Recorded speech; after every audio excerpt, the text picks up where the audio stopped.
It's a homeowner's nightmare, and it's been going on for nearly 20 years. Basement walls are crumbling. Few seem to know why, and it could cost hundreds of thousands of dollars to fix. Troubleshooter George Colley investigates the link between the homes and what could be causing the problem. This wall is totally destroyed. There's nothing you can do to repair it. Concrete basement walls are not supposed to look like this. The cracks are horizontal, vertical, diagonal. You can't put any epoxy in it. The wall's it's moving now at this point. They're found inside and outside homes scattered throughout eastern Connecticut. At least one a week, sometimes two a week. The phone's ringing pretty much all the time. 50, 75 that I've probably been in. And they're all in the same general area in eastern Connecticut here? Yes. That space is a result of the wall expanding. Dean Soucy is a general contractor out of Tolland. Don Childry is from South Windsor.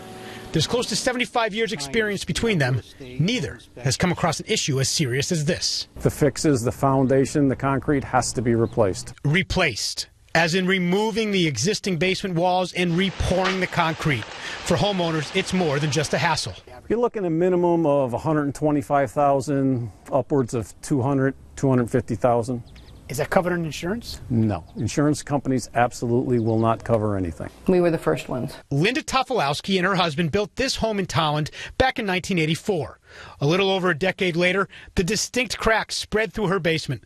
She contacted her insurance company, which immediately denied coverage for her claim. It was terrifying. As a homeowner, it's your biggest investment. Over the next few years, she says she went to the town, the state, and eventually the courts. No one could help.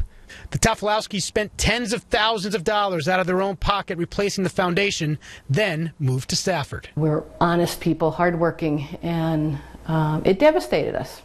Know that we're not going to have a retirement. We're still going to have to work. Linda felt all alone dealing with the problem until discovering she wasn't. The houses that have failed here. Her stacks of files are from homeowners she says she's spoken with who had the same issue. Linda says she learned all the failing foundations were poured between the mid-1980s into the 1990s. Insurance companies immediately denied each claim. And she says there is one more connection between them all. All of these are J.J. Modis. As in J.J. Modis Concrete Company out of Stafford. The theme here is that they were J.J. Modis foundations. I've never encountered anybody that had a foundation failure such as this with anybody else's concrete. Joseph Callahan's seen this problem as a building official in both Coventry and Manchester. You could have a catastrophic failure of the building. If the foundation crumbles, it's supporting the wood frame structure above it. It could be, it's a life safety issue. Many know there's a problem. Very few can guess what's causing it. Donald Childry thinks he may have figured it out. There's some bad concrete that's been poured. It has pyrrhotite in it, and it starts to grow inside the concrete. Pyrrhotite is an iron sulfide mineral. Research suggests if in concrete aggregate, the effects could be disastrous. Over time, water and air oxidize the pyrrhotite, creating a chemical reaction. This causes the concrete to swell, leading to the cracking, eventually separating the home from the foundation. It's map cracking. The cracks run every which way. That is not normal cracking. That is not settlement cracking. That is definitely connected to the pyrrhotite. In one region of Quebec, Canada, the government set up an emergency fund to pay for hundreds of homes with crumbling basements affected by pyrrhotite in the concrete. Pyrrhotite is pretty rare in Connecticut, but according to the U.S. Geological Survey, it is found here in Willington at Becker's Quarry. Becker's Quarry is owned by the same family which owns J.J. Modis Concrete. And the company has confirmed to us that this is the place where they've gotten the stone for their concrete aggregate for years. Sources confirm pyrrhotite was found in testing on some foundations with Modis poured concrete. Court records mention reports which describe an iron sulfide chemical reaction creating the problem. However, we cannot determine whether or not the mineral was present in all of the failed basement walls because most were not tested, and settlements of litigation with their insurers prevent homeowners from disclosing the findings. This is years of work. The Tofolowskis took Modis to court, alleging claims for product liability. In 2003, the company was found not liable for installing faulty concrete based on strength testing, and a finding that the problems with the foundation were caused by the installer rather than a defect in the concrete. However, we found no record that the concrete was tested for pyrrhotite. The court also found their claim fell outside the 10-year statute of limitations. Representatives from J.J. Motors declined to answer our questions on camera. But in a statement, the president of the company, John Patton, says they've done 10,000 residential, commercial, municipal, and state jobs since 1998 without any reports of a problem. Patton goes on to say he's aware of no projects since '98 having the, quote, recently discovered pyrrhotite reaction. Patton says they use the same materials for residential, commercial, and government work, adding the latter two, of which are rigorously tested and inspected prior to and during installation. We have and continue to meet all of the standards of our industry and the regulations of the state of Connecticut. The company acknowledges they've just begun working with managers, geologists, and testing labs to review manufacturing methods and materials. This review began this week after we started calling them. What the statement doesn't address are the problems encountered with concrete poured from the early 1980s until 1998. Contractors tell us the issue is it often takes longer than 15 years for the foundations to show signs of failure. You see it's cracking down through here. I got another crack coming in this way. Walter Zaldwey built his home in Willington in 1988. He says he was involved in putting up every piece of it. And who was the concrete company that was hired? The concrete company was J.J. Motors Concrete that was hired to deliver the concrete. He's just discovered a problem. Within the last year, these were just hairline cracks, and now they're opening up. I had put caulk on there to just try to seal things up, and now they're just expanding and growing. He says his insurance policy dropped coverage for foundations 7 years ago. At that time, I really didn't think too much about it. But now that I'm looking back, I said, you know, how did they get this information to decide they weren't covering basement foundations anymore? That goes right up through. Wow. Now, Walter must make the decision to fork over money he doesn't have or just walk away from his home. I spent a good part of my life trying to work and have the American dream of owning a home, to have it fall out from underneath me. George Colley, NBC Connecticut Troubleshooters.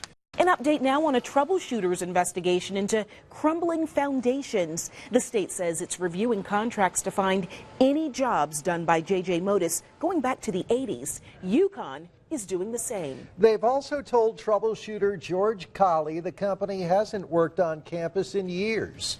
And that made what George found today all the more interesting. Here's his story. We have asked the state for weeks to identify which buildings J.J. Motors may have worked on at the UConn campus. They have repeatedly told us, as has UConn, that they've had no jobs going back to 1995, until we came to campus today to find the truck preparing to pour cement.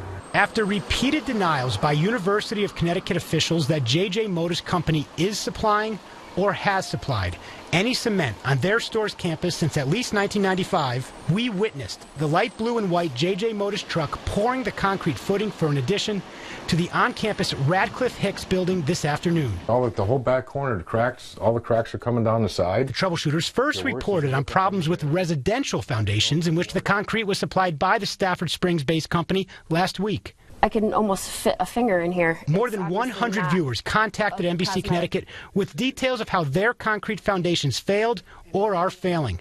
Contractors say they've seen many more. The common theme here is that they were J.J. Motors foundations.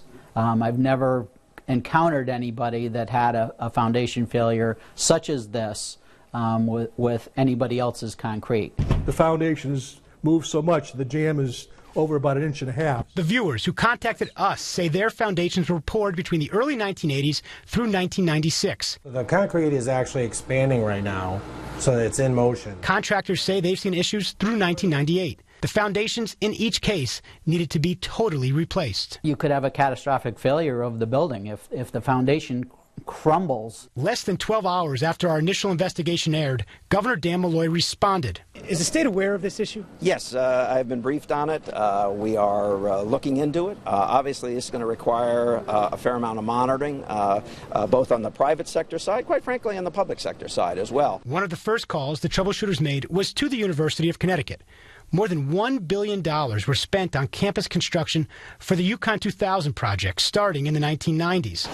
University representatives repeated several times that the J.J. Motors Company is not working on any jobs and haven't for as long as they've controlled records.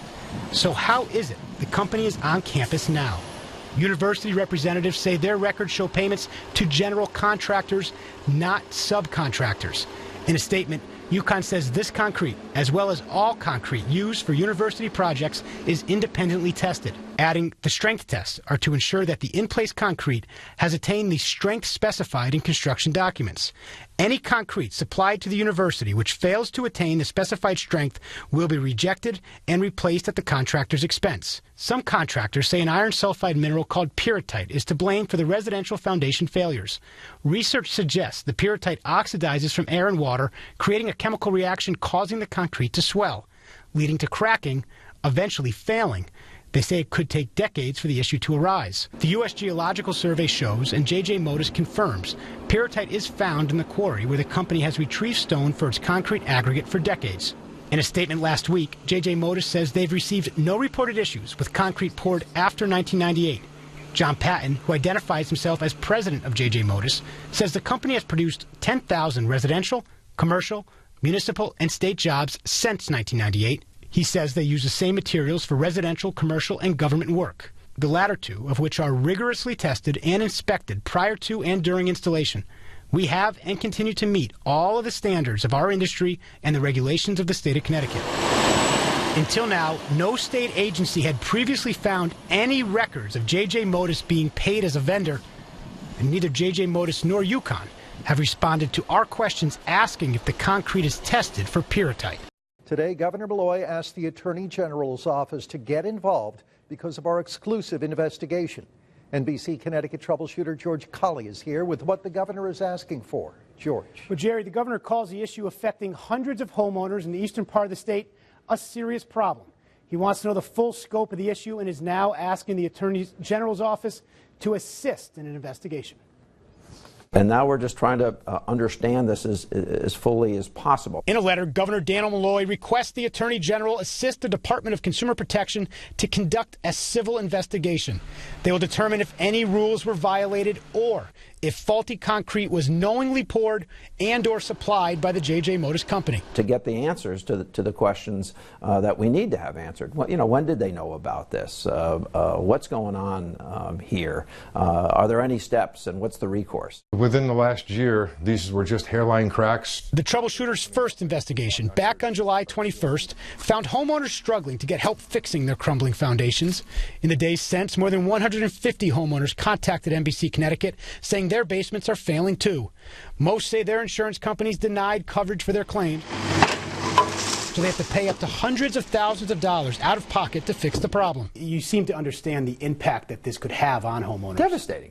I mean, devastating. The idea that you have to interrupt your life and support your house while a foundation is being built underneath it is not an easy proposition for anyone to be looking at, and it can be very expensive. This distance here is actually what the house has gone up. Homeowners, contractors, and building officials tell us the issues have only been reported with concrete supplied by one company, J.J. Motus Company of Stafford Springs.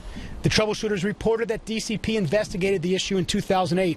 However, no warnings were sent to homeowners or inspectors until yesterday. This thing has been out there for a while, as you've shown. What happened in the past, I'm not fully aware of yet. But what we should be doing is doing everything we can to get to the answers as quickly as possible for these homeowners, for these commercial owners, for even our own state structures. The troubleshooters reported some believe an iron sulfide mineral called pyrrhotite is to blame. The governor specifically cites the mineral and its devastating effects in his letter. The U.S. Geological Survey and the company itself confirmed pyrrhotite is found in the quarry where they've retrieved aggregate for their cement for decades. We've repeatedly asked the company for comment on if they test for pyrrhotite. The company's declined comment on that to us, but apparently has given some answers to the governor. There has been an explanation. Whether it's 100% accurate or not, I think it has to be determined. But one explanation is that this mineral can be in part of the strata and not above that and not below it. And if you think if you cut away the side of a hill, you'll see different strata, and each one of those stratas can have different things in it. So we're trying to understand what the significance of the time frame is. All of the reported residential issues are for foundations poured between the early 1980s through 1998.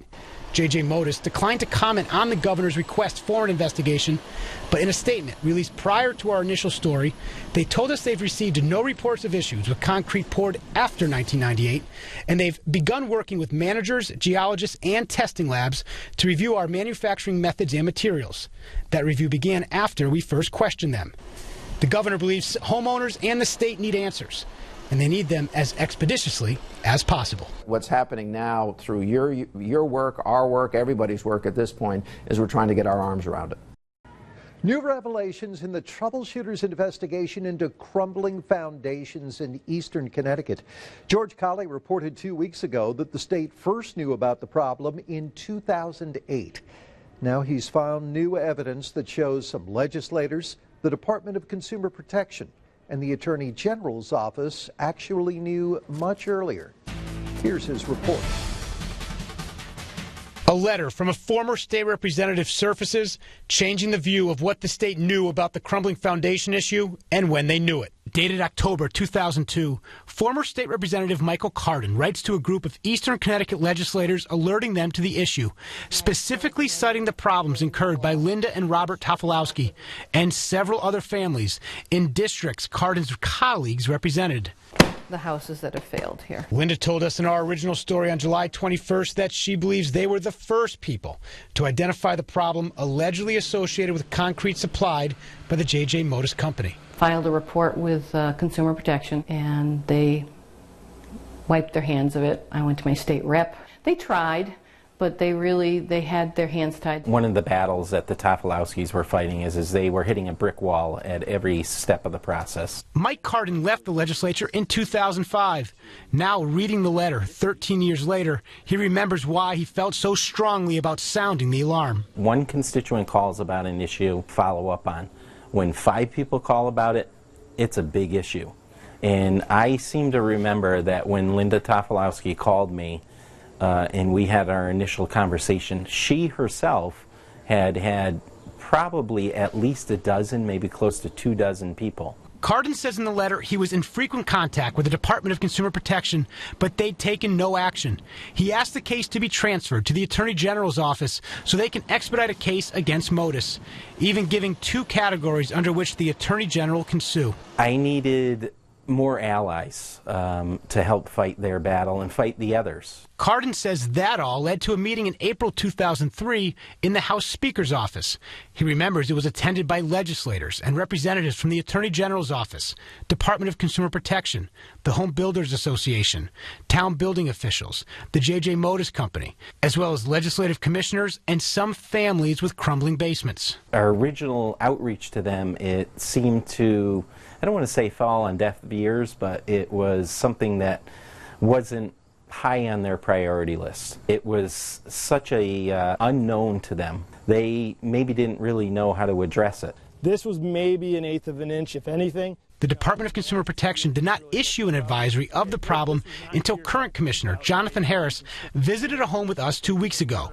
He sent out a warning to home inspectors and realtors just last week. The Attorney General's office and the Department of Consumer Protection say they have no recollection and no records of the 2002 letter or 2003 meeting. Senator Blumenthal says he does remember, and there was no investigation because the DCP never asked him to pursue the case. Last week, Governor Dan Malloy requested Attorney General George Jepsen assist the Department of Consumer Protection in a civil investigation, which now has begun. This comes after the troubleshooters found hundreds of homes with concrete supplied by J.J. Modis between the early 1980s through 1998, suffering from failing foundations. In the last couple of years, we had a little bit of cracking. A warning in 2002 would have helped Suzanne Piacentini. She purchased her existing South Windsor home in 2008. What do you think about not having that information at the time of you buying? Well, I think if we had that information, we probably would have had additional testing besides your normal home inspection, which everyone gets. And since we know now it's prevalent in eastern Connecticut, we might not have bought here. Suzanne first started monitoring cracks in her basement after seeing at least 4 homes in her neighborhood undergoing major renovations on their foundations, all of which can cost into the hundreds of thousands of dollars. Why didn't people tell us? We all had a common problem, which was the concrete was breaking down. Neighbors say they were alerted when work on the first nearby home's foundation began in 2011. Contractors, building officials, and homeowners say J.J. Modis was the concrete company used exclusively by the now-defunct building company when the homes were built in the mid-1980s. Knowing that the houses were built by the same contractor, we could all be affected by this problem. Representatives from J.J. Modis declined to comment. They've declined answering any questions we've posed since our original story aired. In that story, and in the weeks since, the troubleshooters featured homeowners from East Hartford to Ashford with failing foundations. In a comment for the original story, the man who identifies himself as president of J.J. Modis Company, John Patton, says the company's received no issues with any concrete supplied after 1998, and they've, quote, begun working with managers, geologists, and testing labs to review our manufacturing methods and materials.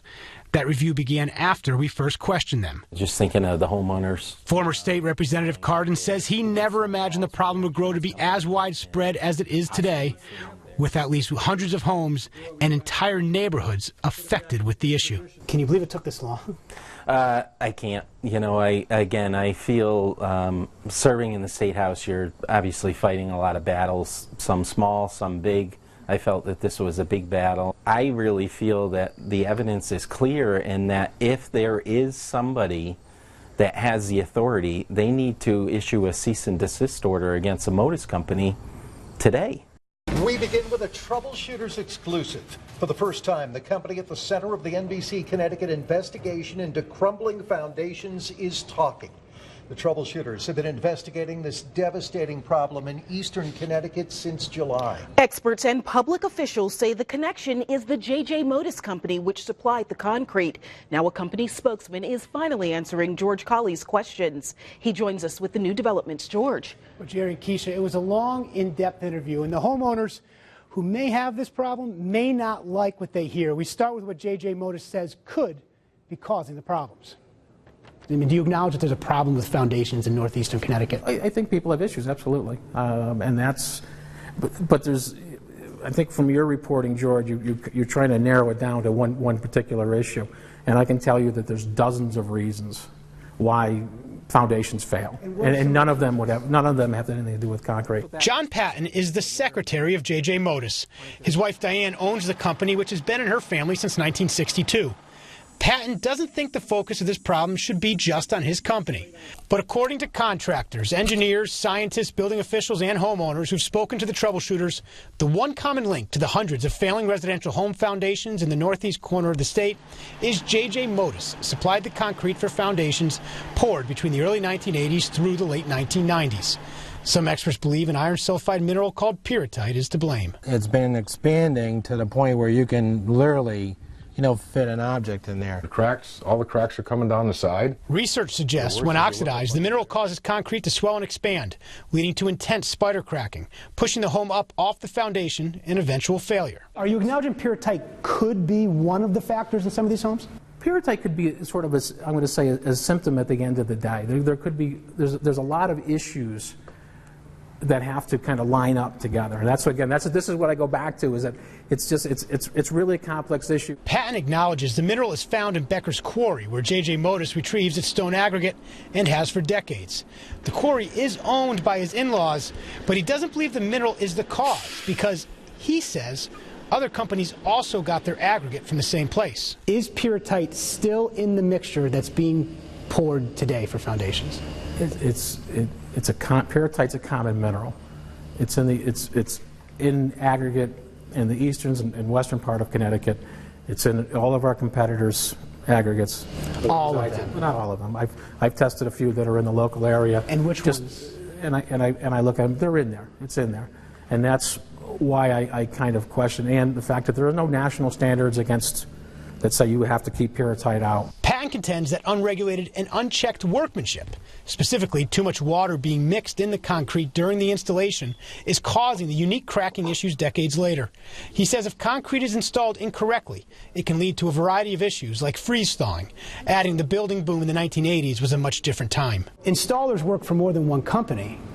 Why have we not gotten even one person saying that it was someone else's concrete that was supplied that caused this problem if water and faulty installation was the issue? What I'm telling you is that we manufacture concrete to strict state standards, But national those standards don't test for pyrrhotite and for iron sulfides. But we use the same. We use the same material. We use the same material as other concrete producers. So there's nothing that we did that was really any different. I think that we do a pretty good job when we make our concrete. We try to provide a good product at a good price. At the end of the day, there's a lot of things that has to happen, and there are a lot of hands that go into building a foundation wall. Like I said, we're one part of it, and there's a lot of reasons why things can happen. And there's obviously a lot that goes on to build a concrete basement wall wherever the concrete is supplied. But so far, we've only had problems with concrete supplied by J.J. Modis in this time period. Well, again, I look at it. We use the same material as other ready-mix providers. We use the same cement. They're all tested by third-party sources. How come we're not hearing this from people in New Haven or Bridgeport or Litchfield? If it's too much water and faulty installation, it's not just happening in Northeast Connecticut. But George, this is why I think that the task force is really warranted. They need to really look at this and look at this in a comprehensive way so that they can figure out what is happening. Do you believe this is a statewide problem or nationwide problem? Or do you think, I don't know, George. We've put calls into 7 of J.J. Modis' closest competitors. 4 of them we've spoken to, and they say they've never used the same stone aggregate as J.J. Modis. They acknowledge that they do know of some faulty installers, but none of their concrete was ever reported as experiencing catastrophic failure. Tonight, a company spokesman is finally answering questions about what they knew and when they knew it. Here's troubleshooter George Colley's report. There's a problem with foundations failing, possibly an epidemic in this area. When did you first hear there were any problems with concrete you had supplied? Well, when I came on board, there was litigation at that point, and since then we'd get calls, 1 or 2 a year from issues. And what did you do? Did you do anything to try to figure out what was causing this, or did you test anything? Did you change the way that you? We don't build foundation walls. We don't build foundations. We don't build sidewalks. We don't do slabs. We provide a building material. Now, almost 15 years later, the number of homes with failing basement walls is in the hundreds, maybe more. J.J. Modis Concrete appears to be the connection between them all. You can see how this stuff is growing, and it's just pushing up on the house. According to contractors, structural engineers, scientists, and homeowners who've spoken with the troubleshooters. The problems arise a decade or more after the concrete is poured. So far, we've gotten people from 81 to 98. And you had said you haven't gotten any reported problems for this issue since you got involved. Why do you think that's the case? Were any changes made to the way you get your sand or your aggregate or what you test before? We continue to make it the same way. We continue to make it to the standards today.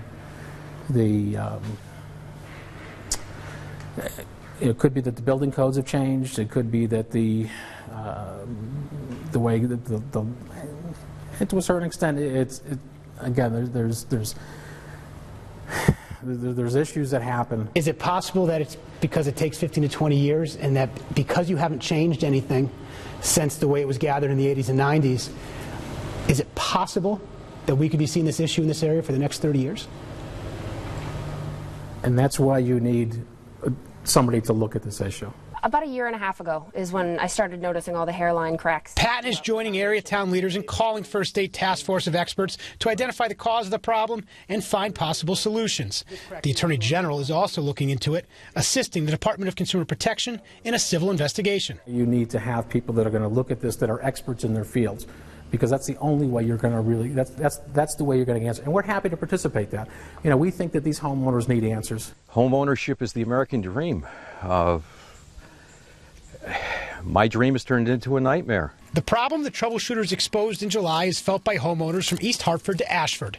The foundations move so much. Over 250 emails and calls from viewers to NBC Connecticut detail the emotional and financial hardship their crumbling foundation is having on their lives. Where this is built, this is our child's playroom. With insurance not covering it, the out-of-pocket cost goes into the hundreds of thousands. What am I going to do?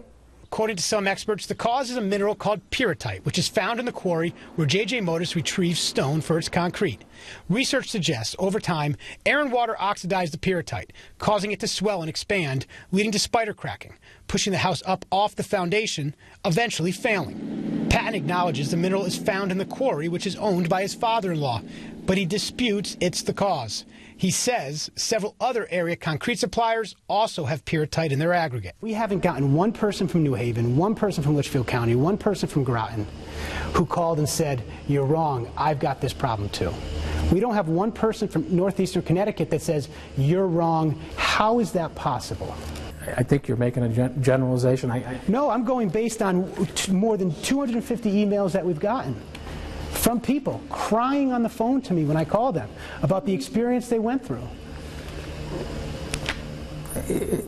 I understand what you're saying. Patton places blame on faulty installation, not his company's concrete. This type of reaction that we're seeing from people, can this really happen just from too much water being put inside? I can tell you that there's a lot of things that can cause a foundation wall to fail. Water certainly plays a role, and it can play a role either in the beginning when the stuff is being installed. If you have a high water to cement ratio, there's a direct correlation between that and the durability of a wall. However, Patton doesn't deny that some, even a majority, of the crumbling foundations could be comprised of J.J. Motus supplied concrete. Patton cites the single court judgment from 2003 finding his company not liable for providing faulty concrete as evidence to support his case, but acknowledges the company never looked into pyrrhotite as being a potential cause until recently, despite experts testifying in court to the problem at least as far back as 2010. You brought that up to me originally. You know, that's really the first time that we had looked at this issue. So that was the first time you had looked into pyrrhotite, was back in July? When you kind of called and laid that on the table for us, and so I started reading it and researching it. So what else could it be that could lead to just your company being named here? Well, because we did have a large market share around here. What do you want to say to the people whose lives have been negatively impacted by concrete that was supplied by J.J. Motus? Maybe there's a lot of different hands in there, but people's lives have been ruined. And what would you like to say to them? We absolutely sympathize with what they're going on, but they have to understand that we don't build foundation walls. There's many issues that can do it, but I think that the main thing is that they deserve some answers to the questions that they're asking, which is why we're supporting a task force, which is why we want to assist them in that, because we're going to get answers and you're also going to get some solutions, and that's where we got to go from there. For some we've met along the way over the last few months, those answers can't come soon enough. George Colley, NBC Connecticut Troubleshooters. Now to a Troubleshooters exclusive. Hundreds of concerned homeowners impacted by failing concrete foundations met for the first time today. The meeting in Vernon comes 4 months into a Troubleshooters investigation, exposing the problem that's plaguing homeowners in the northeast corner of our state. George Colley has the details.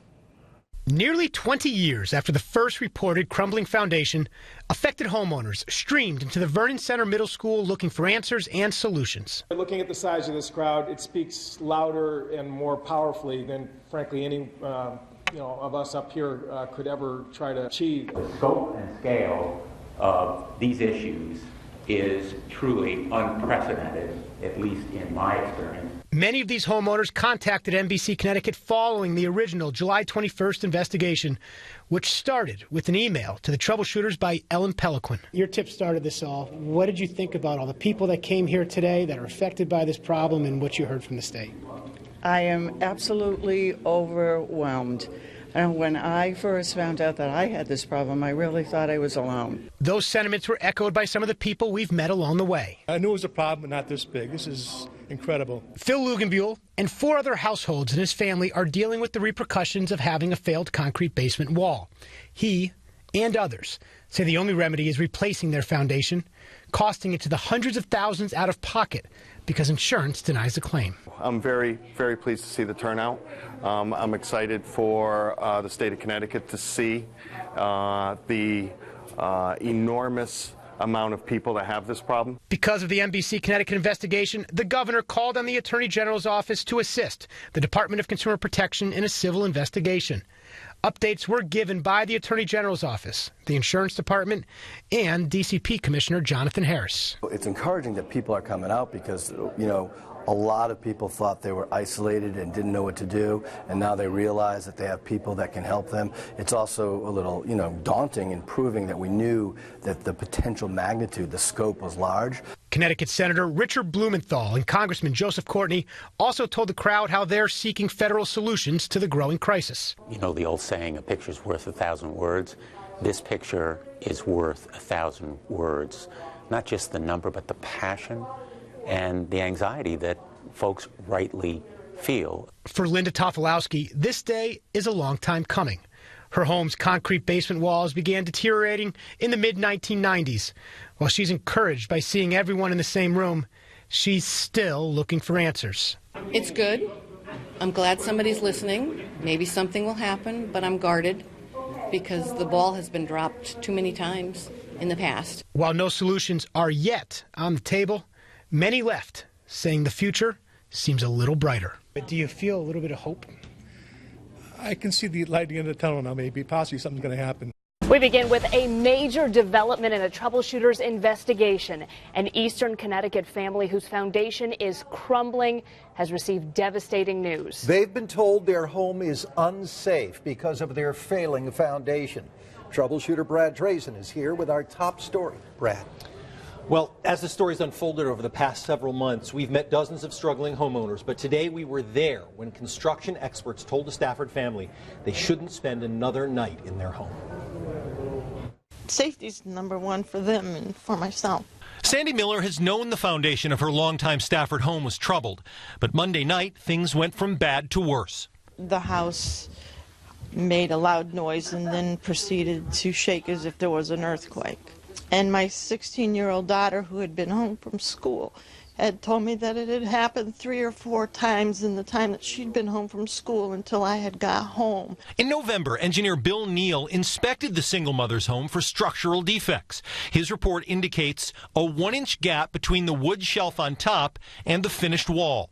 This wall is separating. The shelf is separating from the wall. The troubleshooters were there as he returned today and discovered that 1-inch gap had nearly doubled in size in less than 2 months, caused by what he calls rapid movements in the concrete walls. I can't tell you how much it pains me to say this to you. He and the town's building inspector agree that Sandy's home has deteriorated to the point where it's no longer safe for her and her daughters to stay here. Financially, this is a huge burden on me, and I don't know what else to do. The troubleshooters first exposed the foundation problem in July. It's affecting hundreds of residents from East Hartford to Ashford for homes they report were built between the early 1980s to the late 1990s. Homeowner after homeowner in the months since said the cracks begin a decade or more after the foundation was placed. They say insurance companies deny any claims for coverage, with out-of-pocket costs to replace totaling into the hundreds of thousands of dollars. Sandy Miller is at a crossroads. She hopes to disrupt her kids' lives as little as possible, but has no idea where they're going to live. It's devastating because this is the home that my kids have grown up in. This is the home that I've raised them in, and they, and now they don't have a home. We begin with a breakthrough development on the NBC Connecticut troubleshooters investigation into crumbling foundations. 2 companies connected to the state's investigation have agreed to stop selling certain materials for the time being. We have live team coverage on what these new developments mean, plus reaction from homeowners dealing with this problem. We want to begin with troubleshooter Brad Drazen here with the exclusive details on today's developments. Brad. This is a major break in the Crumbling Foundations case. J.J. Motus Company and Becker's Construction have acknowledged for the first time that pyrrhotite, an iron sulfide mineral, may be a contributing factor to the foundation's problem. The company signed an agreement of voluntary compliance with the state, and the troubleshooters sat down exclusively with the Attorney General to get the details about the agreement and the state investigation. We have the evidence, and J.J. Motus appears now not to be disputing it, that the existence of pyrrhotite is a necessary common denominator for the defective foundations. The state launched a multi-agency investigation after the NBC Connecticut troubleshooters brought the failing foundation's problem to light last July.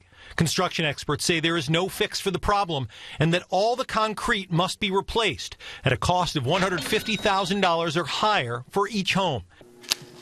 The agreement relates only to residential foundations and does not restrict the use of Becker's aggregate for commercial or government jobs. This issue appears to be overwhelmingly an issue for residential foundations. The state has received complaints from 220 homeowners, but construction experts estimate that thousands of homes across eastern Connecticut might be impacted by the potentially faulty concrete.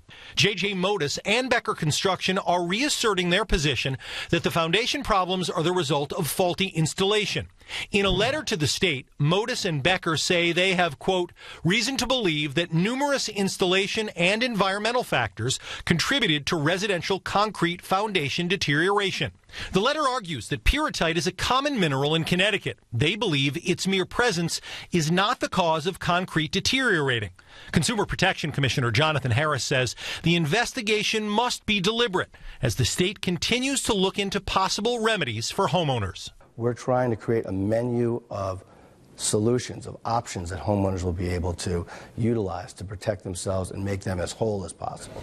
Modis and Becker also take issue with the idea that all the concrete must be removed from these failing foundations. The companies believe that exterior waterproofing will protect the foundations from deterioration, even those containing pyrrhotite.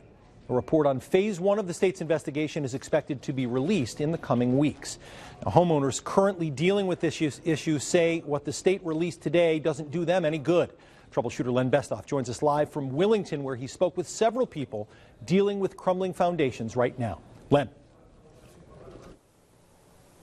Well, Brad, in this basement right here, the estimate is it's going to cost about $200,000 to repair. But what was released today will not help this family.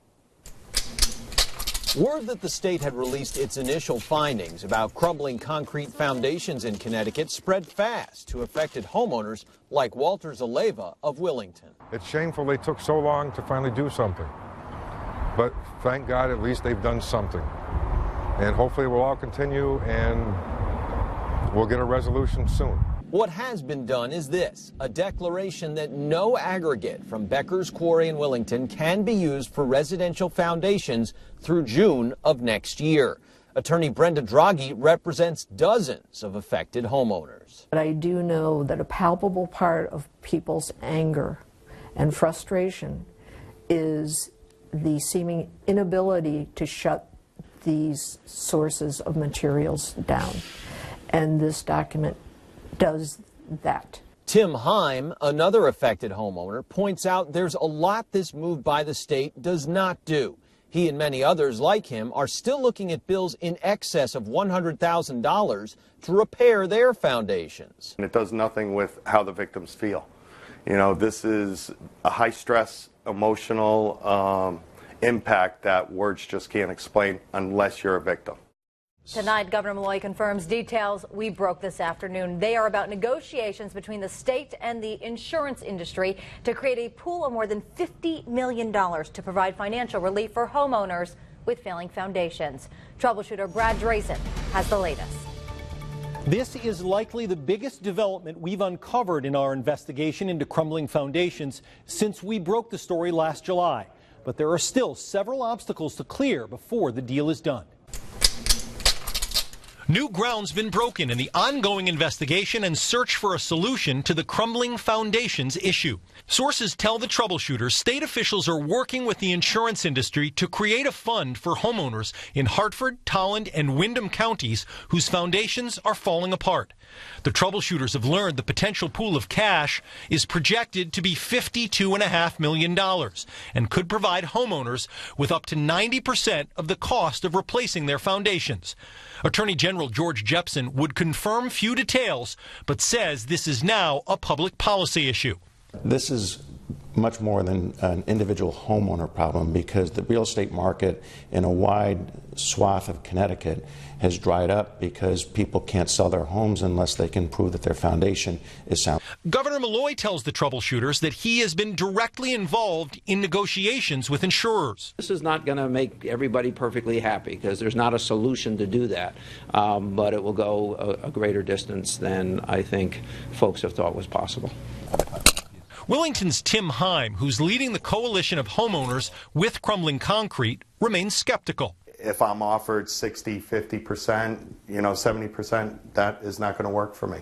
And, I'll let 6 jurors decide that. There's an even bigger problem. Only 4 of the 29 companies that write homeowners policies in the affected towns, including Travelers, the Hartford, and Amica, have signed on. That's not enough to make the program viable. Sandra Miller had to move out of her Stafford home after it was deemed too dangerous to live in.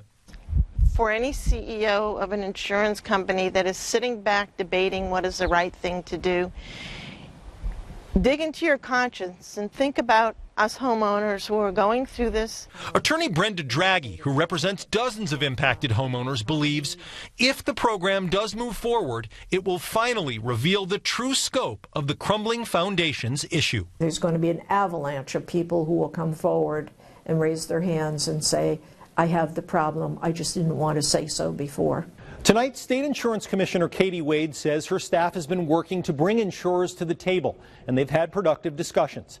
Sources tell the troubleshooters that homeowners will only be eligible for the program if their insurance company signs on. So even if enough companies come forward, some people who are dealing with a crumbling foundation are likely to be left out.